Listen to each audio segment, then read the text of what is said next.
আসছিল নীলষষ্ঠী পুজো। আমি উপোস করেছিলাম। আমি আগের দিন ফুল তুলেছিলাম। আমাদের এখানে প্রচুর প্রচুর ফুল পাওয়া যায়। আমি আগের দিন তুলে রেখেছিলাম, কারণ দিনের দিন ফুল পাওয়া যাবে না।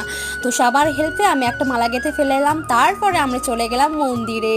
সেখানে আমরা বাটা দিতে গেলাম। তখনও পুজো শুরু হয়নি। তারপর এখন পুজো শুরু যোগাযান্তি হচ্ছে। এখানে ভক্তরা মালা পরিয়ে দিচ্ছে ঠাকুরকে। কত সুন্দর সেবা করে, দেখো কত মহিমা ঠাকুরের না। একদম কত ভক্তরা কত সুন্দরভাবে তার নিয়মগুলো পালন করে। এদিকে ভক্তরা স্নান করে চলে এসেছে। তারপরে পুজো শুরু হয়ে গেছে। তারপরে ভক্তরা এখন পুষ্পাঞ্জলি দেওয়ার পরে নাচানাচি করছে। নাচানাচি করার পরেই এখানে প্রস্তুতি চলছে এখানে হোমের জন্য। হোম প্রস্তুতি করার জন্য কতই দেখো ঈশ্বর ঠাকুরের ভক্তরা কত সাহায্য করছে। তারপরে ঠাকুরের মহিমায় বান ফোটানো হয়েছে কপালে।